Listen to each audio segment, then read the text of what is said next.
감사합니다. 하나님의 말씀을 보겠습니다. 사사기 2장 10절에서 20절에 있는 말씀을 한 절씩 교독하도록 하겠습니다. 사사기 2장 10절에서 20절에 있는 말씀입니다.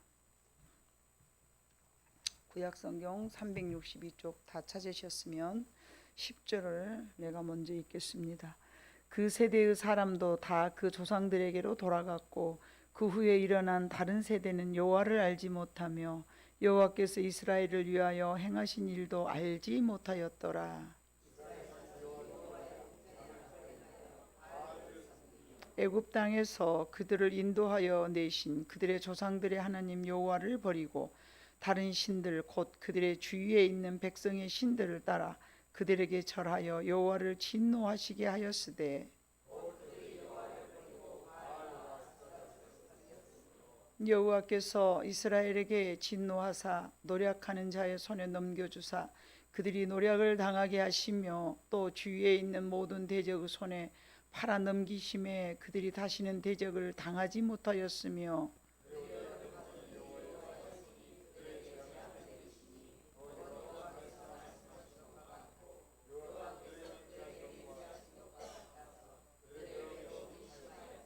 여호와께서 사사들을 세우사 노략자의 손에서 그들을 구원하게 하셨으나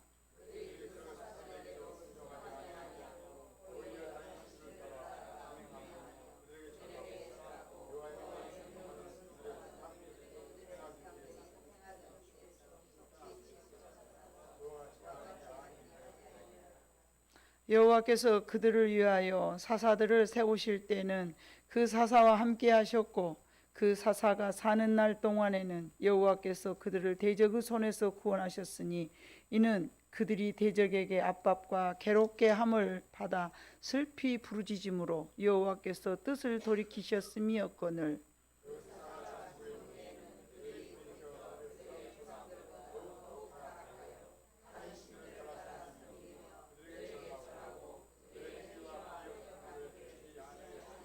같이 읽습니다.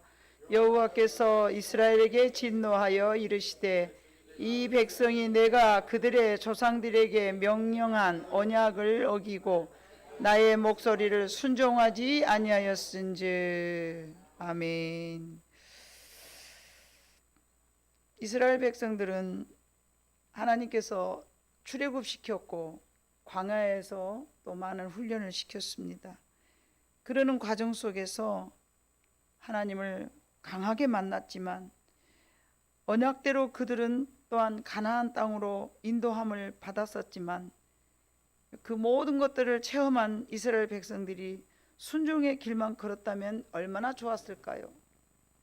하나님께서 아브라함을 선택하시고 그 아브라함은 너는 나의 내가 너를 택하였고 너는 나를 따르라. 그럼 내가 너로 이렇게 풍성하게 모든 것을 주시겠다 그렇게 약속하셨고 아들이 자식이 없는 아브라함에게 하늘을 바라봐라 바닷가의 모래를 봐라 저것들을 네가 셀 수 있느냐 그러나 네 자손들은 네가 셀 수 있을 것이다 이러시면서 많은 풍요로움 당시 지금은 그 후손에 대한 것을 우리가 아유 세상에 한승미 집사님 하나님께서 어느 날 복을 주셔갖고 이 말년에 10명의 자식을 주신다고 생각해 봐보세요. 하나님 이거는 복이라고 말할까요? 아니면 저주라고 말할까요? 저 2명도 지금 겨우겨우 힘든데 애기 1명 낳으면요 하나님이요 1명당 몇 억 필요한 줄 아세요? 어떻게 그렇게 많은 아이를 나한테 좀 주시냐고요. 내 나이가 몇 살이냐고요. 할까요 안 할까요? 하죠. 예. 근데 그때 당시는 아브라함에게 있었을 때는 우리 시대가 달라서 바다의 모래수와 같은 많은 시족을 주신다고 할 때 이건 놀라운 축복인 게 지금 자 그때의 시대의 많은 것을 주신 후손을 주신다라는 것은 여러분 생각해 봤을 때 별것 아닌 것 같죠. 지금 우리 시대에 비하면. 근데 앞으로는 이제 이 말씀이 또 이 땅에서 적용될 때가 있어. 우리 한국 사람들이 지금 숫자가 줄어드니까 쌍둥이 나면 한 달에 얼마씩 주고 난리잖아요. 근데 필리핀 가서 봐보니까 인구가 늘어나고 막 목사님 저 비행기 저 가지 말라고 비행기 그 표 꼼쳐보라가는 그 장로님은요, 애기들이요 9명이에요. 9명. 참 이상한 문화라 그러지. 예? 내가 본 거는 아니지만 우리 사모님 말씀. 아이 목사님, 제가 한국에만 나갔다 오면 애기가 또 하나 생겼고, 또 야는 누구냐? 아 우리 넷째예요. 아 그래? 언제 또 생겼냐? 또 한국에 나갔다 오면 야는 누구냐? 6째예요.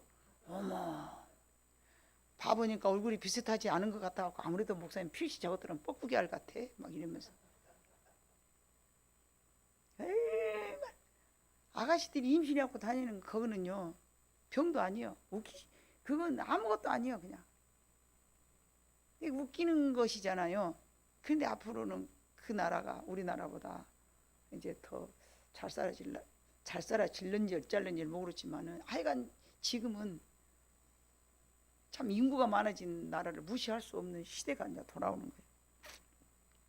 어찌 됐든 간에 하나님께서는 아브라함을 선택하셔서 굉장히 많은 후손을 주심하고 약속하셨는데, 우리가 생각하는 지금 그 후손의 그런 어떤 가치와 지금 생각하는 그것과 그때 당시에는 너무 다르다는 얘기를 지금 하는 겁니다. 그랬으니까 그렇게 귀한 걸 주셨다겠습니까? 순종의 길을 걸었으면 얼마나 좋겠어요. 그러나 그들은 반복적으로 하나님 앞에 불순종했어요. 반복적으로. 실만하면 또 그러고 15절, 그들이 어디로 가든지 여호와의 손이 그들에게 재앙을 내리시니 곧 여호와께서 말씀하신 것과 같이 여호와께서 그들에게 맹세하신 것과 같아서 그들의 괴로움이 심하였더라. 이게 반복된 거예요. 그때마다 하나님은 그들에게 대적의 손에 붙여서 고난을 받게 하시고, 그러면 이제 또 하나님 앞에 부르짖고, 이들은 하나님을 사랑해서가 아니라 자신들의 고난을 벗어버리고자 하나님께 부르짖는 것이었어요. 그래서 이처럼 인간들은 문제를 해결하기만 급급합니다. 그럼에도 불구하고 하나님은 그들의 기도를 들으시고 불쌍히 여겨주신 거예요. 모르고 한 게 아니라 일단 부르짖으니까 하나님께서 들어주시는 거예요. 그래서 봐보면은 불순종, 그 다음에 고난, 부르짖음, 구원, 이런 전형적인 패턴이 계속 반복되는 것이 사사기입니다. 느헤미야 9장 26절에서 31절을 봐보니까, 느헤미야를 여러분 한번 제가 찾아볼게요. 느헤미야 9장 26절에서 31절. 그들은 순종하지 아니하고 주를 거역하며 주의 율법을 등지고 주께로 돌아오기를 고면하는 선지자들을 죽여 주를 힘이 모독하였나이다. 그러므로 주께서 그들을 대적의 손에 넘기사 그들의 곤고를 당하게 하시며 그들이 환난을 당하여 주께 부르짖을 때에 주께서 하늘에서 들으시고 주의 크신 긍휼로 그들에게 구원자들을 주어 그들을 대적의 손에서 구원하셨거늘 그들이 평강을 얻은 후에 다시 주 앞에서 악을 행함으로 주께서 그들을 원수들의 손에 버려두사 원수들에게 지배를 당하게 하시다가 그들이 돌이켜 주께 부르짖음에 주께서 하늘에서 들으시고 여러 번 주의 긍휼로 건져내시고. 31절까지 봐보면요 계속 30절, 그러나 주께서 그들을 여러 해 동안 참으시고 또 주의 선지자들을 통하여 주의 영으로 그들을 경계하사 그들이 듣지 아니함으로 열방 사람들의 손에 넘기시고 주의 크신 긍휼로 그들을 아주 멸하지 아니하시며 버리지도 아니하셨사오니 주는 은혜로우시고 불쌍히 여기시는 하나님이십니다. 이게 느헤미야에서도 마찬가지지만 사사기 전반적인 그런 내용이죠. 그들이 왜 하나님 앞에 이렇게 그러면 순종하지 못했을까? 왜 순종하지 못한가? 오늘 제목이 순종하지 못한 이유라는 제목을 가지고 제가 오늘 말씀을 잡았는데, 왜 이렇게 아이고 불순종하면 고난이 임하고 고난이 임하고 나면 또 우리는 부르짖게 되고 그러면 그때서 그 문제에서 해결을 받고 이런 전형적인 패턴을 다 알면서도 왜 그들이 순종하지 못했을까? 첫 번째는 그들이 순종하지 못한 이유가 교만한 마음이 있었습니다. 그들은 선지자의 말을 듣지 아니했다라고 기록되어 있습니다. 이와 같은 내용은 하나님의 신실하심과 이스라엘의 불성실하심을 사사기뿐만 아니라 성경 이스라엘 전체의 역사 중에서 자주 보여지는 일이죠. 선지자의 말을 듣지 아니하였고 하나님의 신실하심과 이스라엘 백성들의 불성실함이 계속 반복되는 거예요. 이게 뭐 사사기에만 있습니까? 느헤미야에만 있습니까? 창세기부터 있습니다. 창세기부터.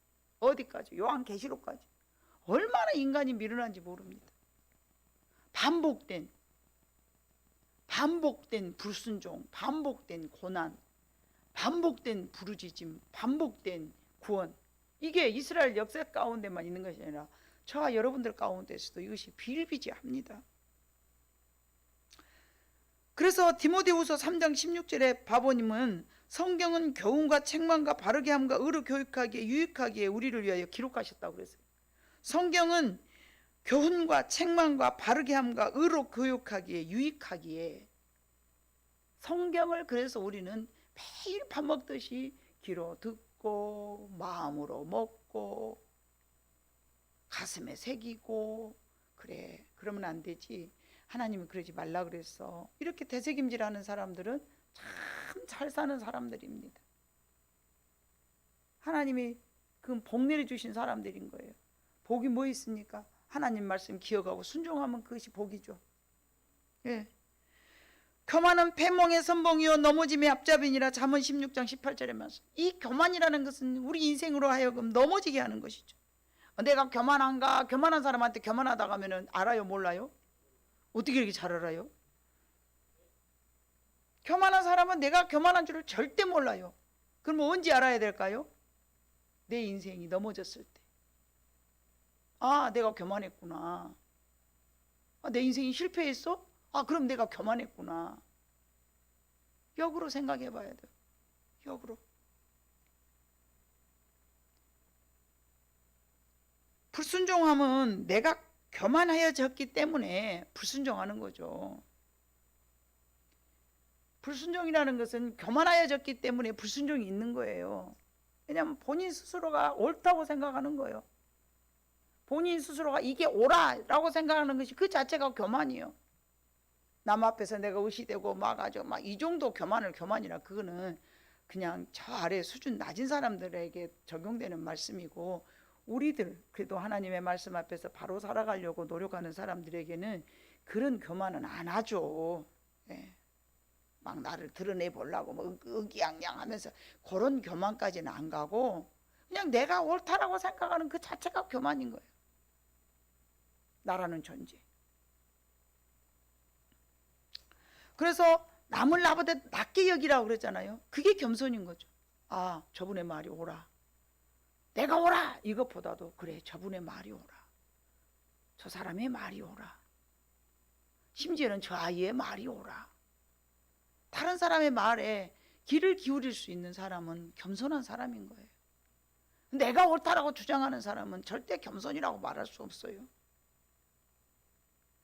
그래서 그 교만함이 갑자기 어느 날 까꿍하고 나오는 게 아니고, 낮아지고 겸손하려 하는 여러분에게 갑자기 교만함이 쏟아지지는 않습니다. 우연하게 자기도 모르게 뭐 좀 안다고 하면서 자리 잡게 되는 것이 바로 교만이죠. 나 할 줄 알아. 그래서 뭐라고 말씀했습니까? 말씀에 섰다 할 때 넘어질까 조심해라. 왜요? 그것이 교만이기 때문에. 섰다. 아, 내가 이 정도면 그래도 잘해. 이게 섰다 하는 것이죠. 섰다 할 때 넘어질까 조심하라. 넘어진 것이 뭐예요? 예, 교만한 마음에 내 인생이 실패하는 것, 그것이 넘어진 것이죠.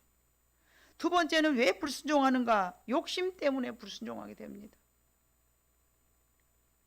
욕심이 잉태하여 죄를 낳고 죄가 장성하면 사망을 낳게 되는데, 우리가 어디서부터 어디까지가 욕심이고, 그러면은 어디서부터 어디까지가 나의 꿈인가? 어디서부터 어디까지가 욕심이고 어디서부터 어디까지가 나의 비전인가? 그 선을 긋기가 좀 어렵겠죠. 그러나 내가 나를 위한 삶을 산다면 그건 어디까지나 욕심일 것입니다. 그러나 하나님의 나라를 위해서 나보다는 저 사람을 더 위한, 이웃을 위한, 나보다는 너를 위한 그런 마음이라면 그거는 절대 그것을 욕심이라고 말할 수 없어요.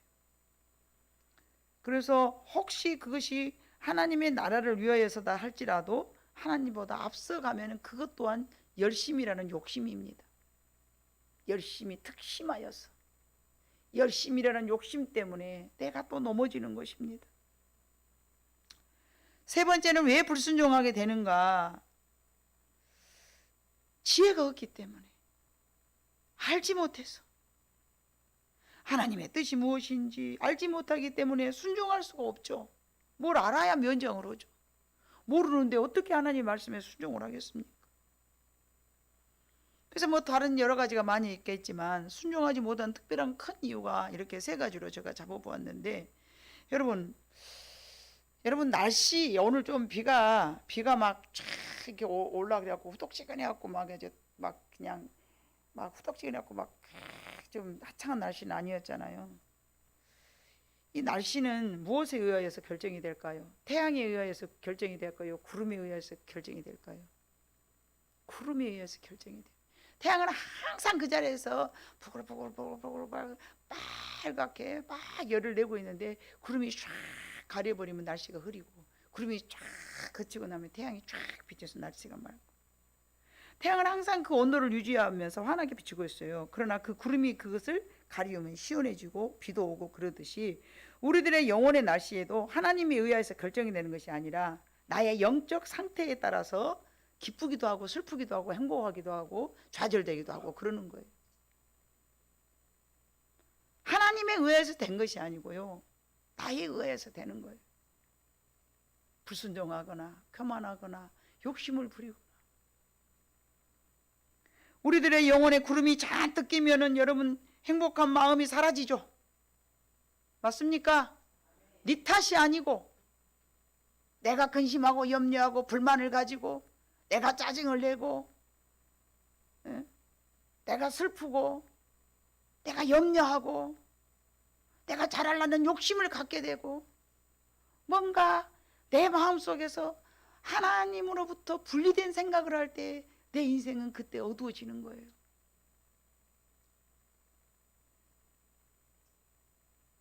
그래서 슬픈 마음의 구름, 원망하는 마음의 구름, 불평하는 마음의 구름, 하나님은 똑같이 우리를 사랑하시고 그 은혜를 비추고 계시는데, 우리들의 마음속에 근심과 염려과 불평과 욕심과 교만함 때문에 우리 인생이 자꾸만 슬퍼지는 거예요. 우리가 하나님의 곁을 떠나서 교만하거나 욕심부리거나 죄악의 자리에 앉게 되면은 태양이 가려지게 되는 거예요. 내가 하나님을 떠난다 해서 교회를 등지고 나가고, 내가 하나님을 안 만나고 하나님 앞에 예배에 대해서 불신자로 가고, 그 뜻이 아니에요. 잠시 잠깐 하나님의 말씀에 붙잡히지 않고 자기의 의지대로 뭔가 하는 그 순간이 하나님 앞에 떨어지는 순간이죠. 아주 짧은 찰나지만 우리가 하나님을 떠나는 경우가 수없이 있습니다. 그러면 그때 내 가슴에 먹구름이 생기는 거예요. 화창한 날씨가 어디 가불고 먹구름이 생겨요. 심지어는 막 장마가 져, 우리의 심령 속에. 그러나 감사는 은혜 받을 수 있는 그릇입니다. 하나님은 감사의 그릇에 축복의 은혜를 채워주시지, 불평하고 원망하고 근심하고 욕심부리고 교만하는 그릇 위에 축복이 절대 내리지 않습니다. 그래서 우리는 감사의 그릇을 크게 키워야 될 줄로 믿습니다. 감사의 그릇이 크면 클수록 하나님의 은혜와 복이 넘치게 충만할 줄로 믿습니다. 마치 비가 올 때 그릇이 크면 클수록 어째요? 빗물이 많아지죠. 기왕이면 양동이 넙떡한 거 쫙 벌리고 갖다 놔봐요. 엄청 많아져요. 그러나 종재기 하나 갖다 놔봐야 비가 얼른 채워지기는 하겠지만 어쩌겠습니까? 얼마 안 되는 거예요. 왜요? 아무리 비가 와도 그릇이 작기 때문에 다 넘쳐버려. 하나님이 막 부어줘도 이게 넘쳐버려. 다 쏟아져 어디 가버려. 그래서 하나님께서는 네 지경을 어째라? 넓혀라. 영적인 지경도 넓혀야 돼. 우리 그릇도 좀 넓어야 돼. 넓어. 좁쌀 같아 갖고 막 그거 따지고 뭐다고 막 우리는 밥맛 떨어져 버려 그냥. 왜 그거 뭐 얼마 대도 않은 거 갖고 막 따지고 막 해. 그런 사람 은혜 받아도 금방 쏟아져 버려. 그냥 메말라 버려. 그릇을 조금 크게 만들어. 아멘 하는 사람은 오늘 저녁부터 그릇이 커지겠구만. 아이, 그릇이 조금 커야지. 그냥 우리 한승미 집사님, 쬐깐해도 그릇은 커. 작다고 무시하지 마. 그릇을 키워야 돼. 그릇을. 앵간하면 그냥 넘어가 불고. 응? 아멘이지? 그래서 원망과 불평의 구름이 끼지 않도록 방치하지 말고 감사의 햇살이 환하게 내리쬐면 여러분의 영혼은 금세 밝아져. 그러나 불평과 원망과 교만과 욕심의 구름이 잔뜩 끼어지면은 여러분의 영혼 위에 장마가 시작된다니까요. 계속 그 영국 나라처럼 하늘이 낑기낄 갖고 항시 햇빛도 잘 안 보이고 1년 내내 햇빛도 안 보이고 그런 심령이 있어요. 항상 밝아야 돼 여러분. 햇빛은 쨍쨍 모래알은 반짝반짝. 내가 그래서 여러분들 그러잖아요. 전에는 여러분들이 은혜 받아갖고 얼굴이 막 성령에 임해갖고 얼굴이 환해져갖고 나타나. 그러면 오메 햇빛은 반짝 모래알은 반짝반짝이네 막 이런 그런 말을 해줬는데 이제 그런 말을 어찌 지금 목사님도 어찌 은혜가 따져붙는가 어디 가버렸는가 그런 말도 안 하고 살았는데 이제 봤더니 햇빛은 쨍쨍 모래알은 반짝 얼굴이 막 밝아져갖고 오는 거예요. 얼마나 좋은지 몰라요. 기왕이 짧은 세상 120년 살란가 100년 살란가 모르지만은 항상 우리가 그렇게 밝게 살아야 좋지 않겠습니까? 그래서 참 불평의 마음에 구름이 잔뜩 끼어 있어도 행복한 감사가 내 영혼에 들어오면은 금세 내 영혼에 햇빛이 비추게 되면서 장마가 거두지는 거예요. 장마는 내가 만드는 거지 하나님이 내려주는 게 아니라니까요. 이것이 하나님의 성품이고 우리가 이 세상을 읽어가는 승리의 비법인 줄로 믿습니다. 그럴 때 내가 행복해지는 거예요. 마귀는 행복한 마음과 불평하는 마음 사이에 끼어 있어. 중간에. 행복한 속에 항상 있는 것도 아니고 불평한 속에 항상 있는 것도 아니고 딱 가운데 낑겨 갖고 있다가 금세 이것이 조금 불평하려고 하면 그 불평한 속으로 쑥 들어가가지고 사람을 괴롭히는 거예요. 그 사이에 끼어 있어. 그래서 우리는 아무리 작은 일이라도 하는 것도 중요하지만 작은 것에 순종 한번 해봐요 여러분. 엄청 기쁨이 넘쳐버려요. 우리가 항상 기뻐할 수 있는 이유는요, 하나님의 말씀에 그 순간에 딱 내가 도저히 안 돼. 그냥 나는 용서할 수가 없어. 나는 아주 기가 막혀갖고 머리채를 뜯어버리든가 아주 그냥 아주 진짜 가위로 가갖고 옷을 잘라버리든가 뭔 짓거리를 해야 돼. 그런데 하나님이 뭐라고 하신 거예요? 오른밤을 때리면은 왼밤을 돌려대라. 이 말씀을 딱 생각하는 순간에 하나님 억울해요. 나는 왜 이렇게 손해만 봐야 돼요.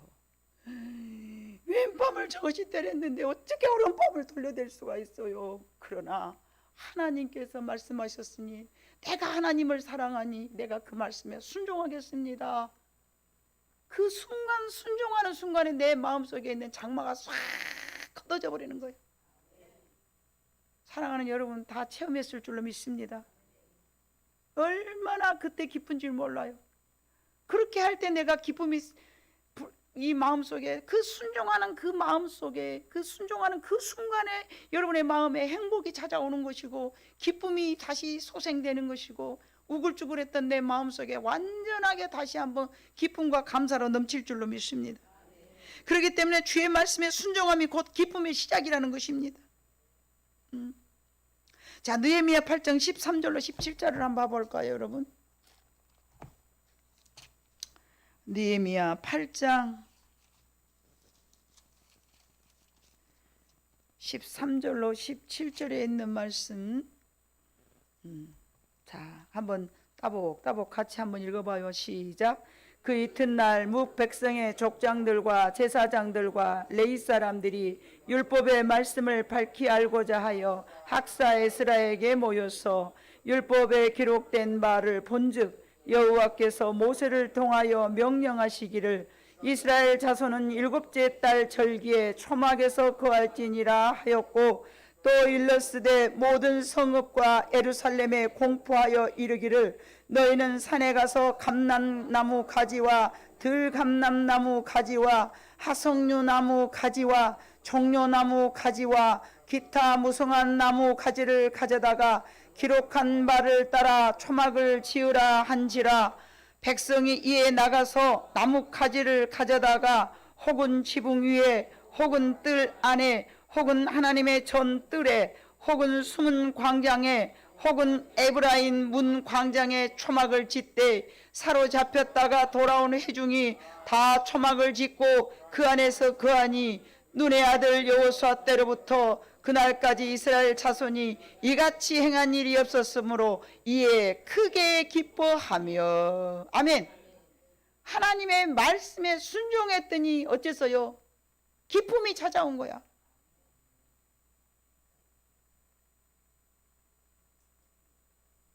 사로잡혔다가 돌아온 날 이후로 이렇게 기쁜 날이 없어. 왜? 하나님의 말씀에 순종하였기 때문에.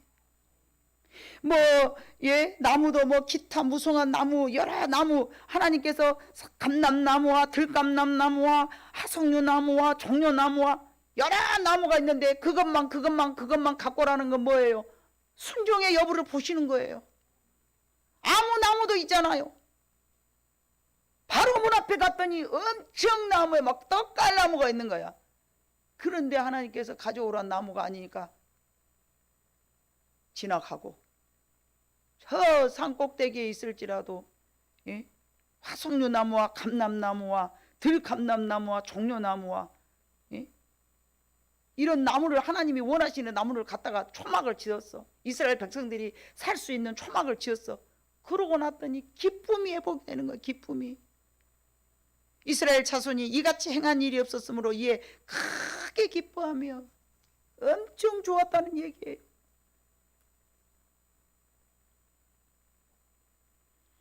내 마음에 아직 하나님의 말씀에 순종할 수 없는 마음이 있다면 하나님의 말씀에 귀를 기울이는 것부터 먼저 시작해야 될 줄 믿습니다. 백날 첫날 알면 뭐됩니까? 순종이 제사보다 낫습니다. 백날 첫날 알고 깨닫기만 하면 뭐합니까? 깨달았어요. 알았어요. 물론 귀한 것이죠. 왜요? 하나님의 말씀에 귀를 기울였으니까 깨달았잖아요. 거기에서 축복이 이루어진 게 아니라 순종할 때에 기쁨이 회복됩니다. 순종할 때 여러분의 삶에 기쁨이 회복되는 거예요. 아무리 작은 일이랄지라도. 이것이 참된 영적 변화의 시작이 됩니다. 순종하고자 하여도 불순종하게 된다면 여러분이 세 가지를 점검해 봐야 돼요. 조금 전에 말씀드렸던 것처럼 내가 교만한가? 이기적인 마음을 가지고 욕심을 부리고 있는가? 아니면 나라는 존재를 드러내기 위하여서 무지한 마음으로 하나님의 뜻이 무엇인지도 모르고 있는가? 무엇이 문제인가 점검한 후에 회개하는 내 마음에 먹구름이 사라지고 기쁨으로 여러분의 심령 속에 차고 넘칠 줄로 믿습니다. 감사할 마음으로 우리는 나아가야 됩니다. 어떠한 상황이든지 감사한 마음으로 나가야 됩니다. 풀무불에 들어갔던 사드락과 메삭과 아벳느고도 감사할 마음으로 들어갔습니다. 그리 아니하실지라도 당연히 풀무불에서 나를 건져주시겠지만 설령 그리 아니하실지라도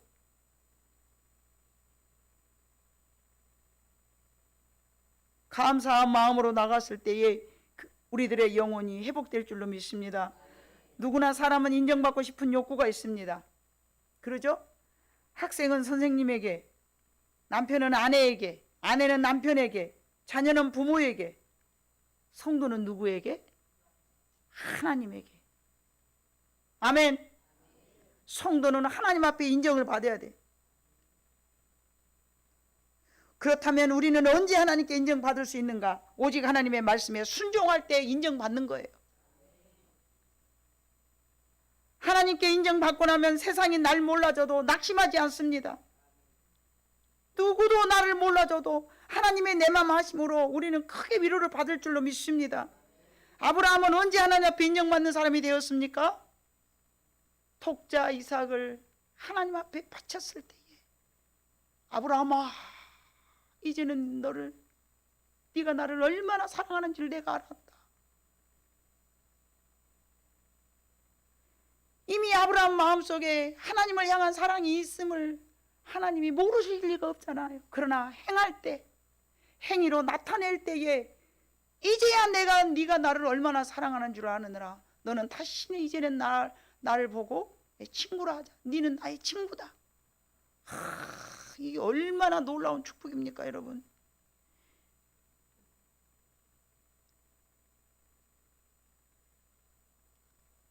아브라함이 하나님 앞에 인정을 한번 받고 나니까 어쨌습니까? 그런 이후 아브라함의 삶은 탄탄대로였습니다. 사람에게 인정받으라는 것도 기쁜 일이죠. 그죠? 사람 그 누구에게 내가 인정을 받는 것도 참 기쁜 일이에요. 그러나 만군의 여호와 하나님 앞에 인정받는다는 것은 어마어마한 기쁜 일입니다. 근데 하나님 앞에 우리가 인정받을 수 있는 게 뭐예요? 열심히 무엇을 잘해서 하나님의 말씀에 순종할 때, 순종하지 못할 그런 극한 상황에서라도 내가 정말 너무너무 힘들지만 하나님의 말씀에 순종할 때에 하나님께서는 우리를 위로해 주십니다. 인정해 주십니다.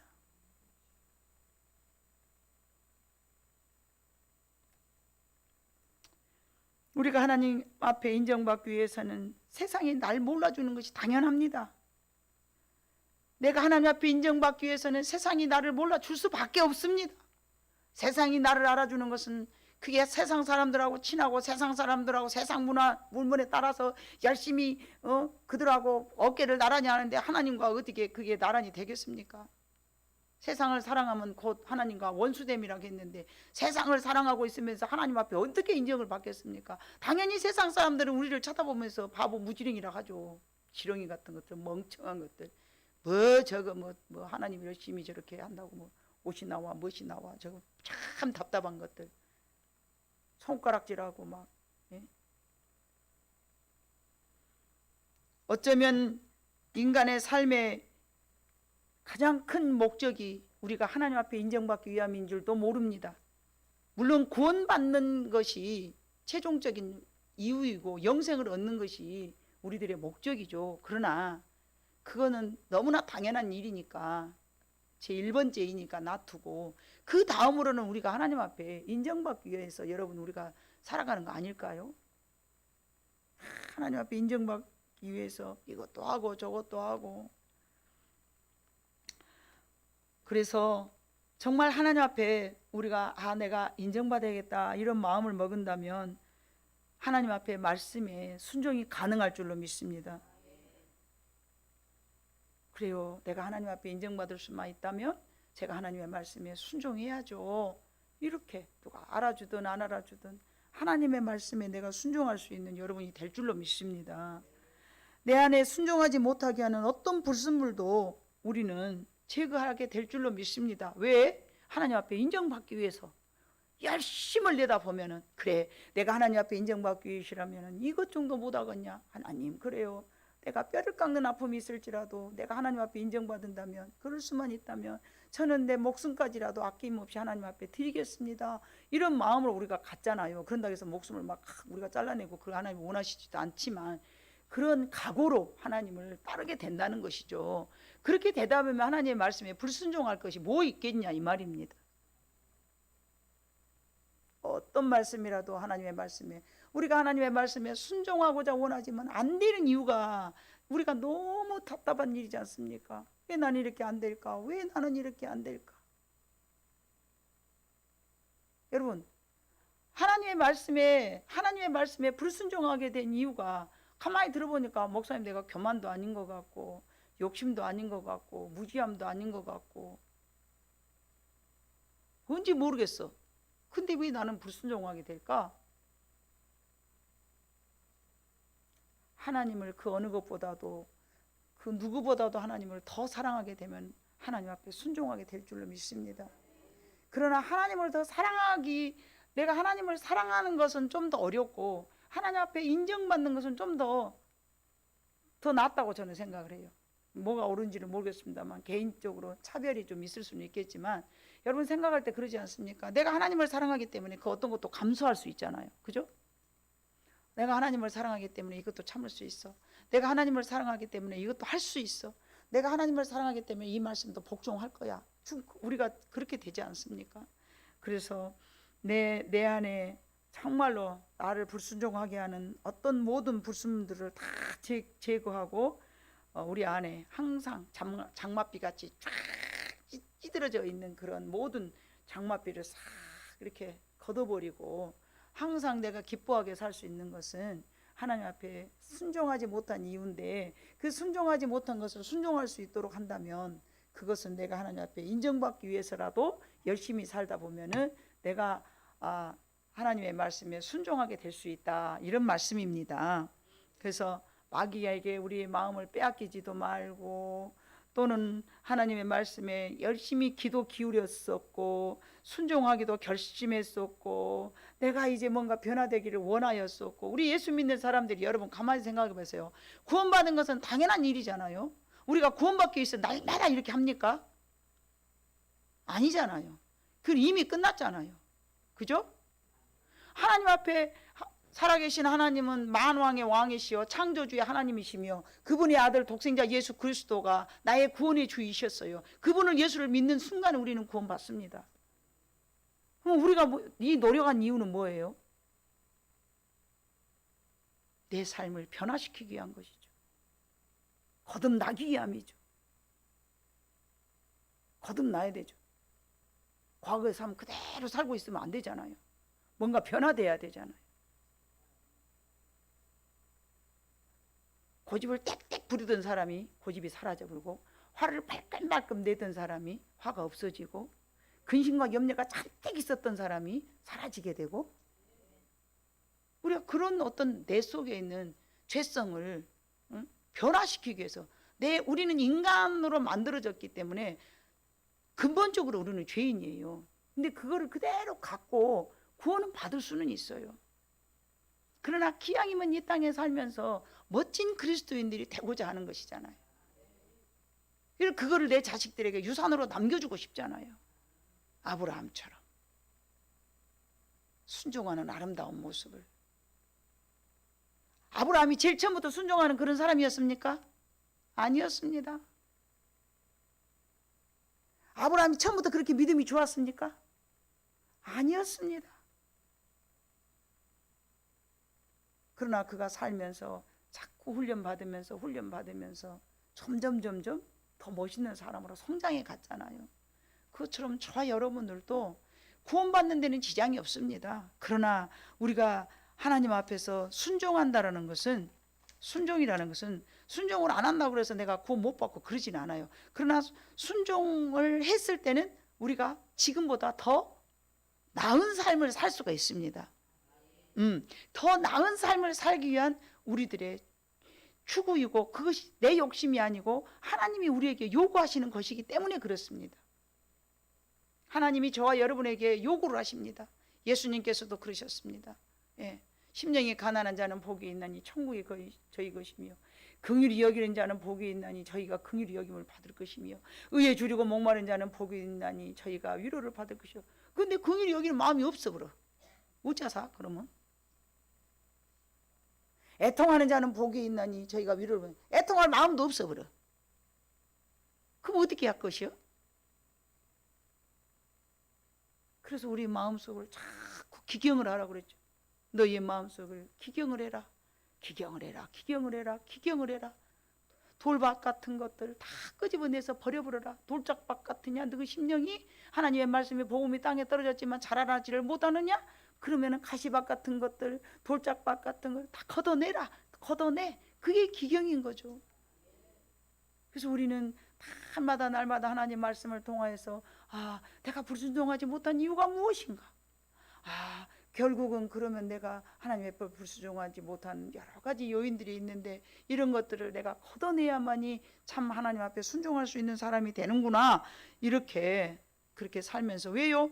불순종했을 때는 고난이 임하고, 또 그 고난을 이겨내기 위해서 부르짖어야 되고, 부르짖고 나면 그때 겨우 또 이제 구원을 얻고, 이런 패턴으로 반복되기 때문에 하나님께서는 그거를 싫어하셨어요.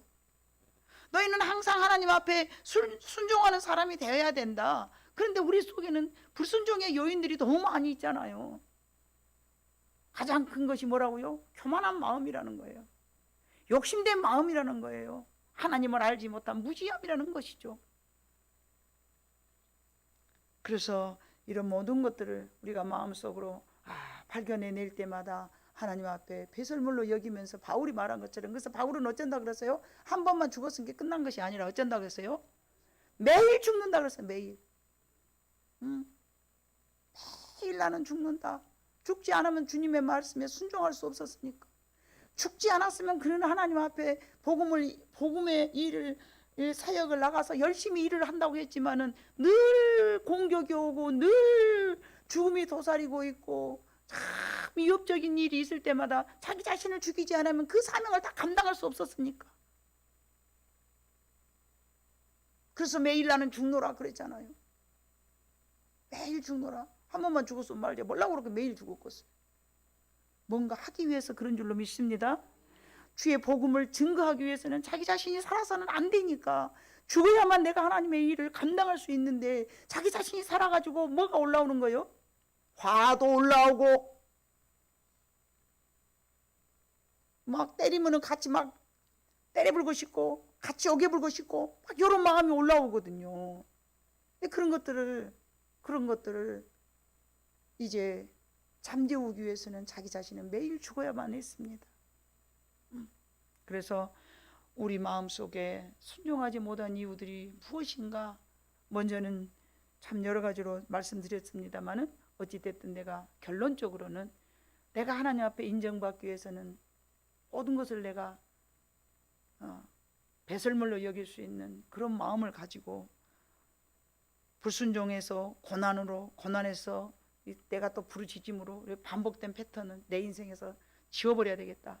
그런 마음으로. 왜요? 사사들과 함께 있었을 때는 그들이 어땠습니까? 평안했기 때문에. 왜 사사들이 있을 때는 평안했을까요? 사사들이 말을 일러주니까 다 그 말을 순종했거든요. 사사들이 없을 때는 다시 이스라엘이 어쨌습니까? 전쟁이 일어나고 적군이 생기고 막. 여러분의 마음속에 적군이 많이 일어났다면 내 마음속에 사사된 하나님의 말씀을 잃어버렸다고 생각하시기 바랍니다. 내 마음속에 사사된 하나님의 말씀이 없으면은 적군이 막 일어나잖아. 들고 일어나잖아요. 그래서 그런 모든 것들을 다 감지하면서, 하나님 감사합니다. 오늘도 내 마음속에 사사를 세우신 하나님. 지금은 사사가 있는 게 아니라 하나님의 말씀이 여러분들의 마음속에서 뭐가 돼야 돼요? 사사가 돼야 되는 거예요. 그 말씀을 붙잡고 여러분들이 살아간다면 그 말씀이 여러분의 마음을 다스려야 돼야 되죠. 예, 그 마음 속에 다 주관하여서. 그래서 그 말씀이 있을 때마다 내가 하나님 앞에 인정받기 위해서는 이 말씀을 내가 순종을 해야 되겠다. 뼈를 깎는 아픔이 있을지라도 내가 반드시 순종을 해야 되겠다. 그런 마음으로 한 번만, 여러분 참 그 한 번이 경험이요, 한 번의 그 경험이 매우 중요합니다. 그 한 번만 딱 하나님 앞에 순종하게 되면요, 두 번, 세 번은 그냥 됩니다. 그렇게 하고 나면 여러분들의 영적인 그릇이 커지게 됩니다. 그래서 하나님의 은혜와 하나님의 축복이 그 그릇으로 가득가득 채워지게 되면 여러분의 삶이 이제 기쁨으로 넘치고 행복으로 넘치고 감사로 넘치면서 참된 그리스도인처럼 잘 살아가게 될 줄로 믿습니다. 내 지경이 작다면, 내 그릇이 작다면 넓게 키워서, 하나님 내 그릇이요, 은혜 받을 때는요 겁나게 받은디요, 어째 금방 돌아서면 또 왜 이렇게 은혜가 어디 가볼까요? 내 그릇이 너무 작아서 그러는구나. 그릇을 키워야 되겠다. 그런 마음을 먹으시고 그릇을 열심히 넓게 키워서 하나님께서 주시는 그 은혜가 오랫동안 여러분의 마음속에 저장되어 있을 수 있도록 그릇을 키워가는 여러분 모두가 되시기를 바랍니다. 기도하겠습니다.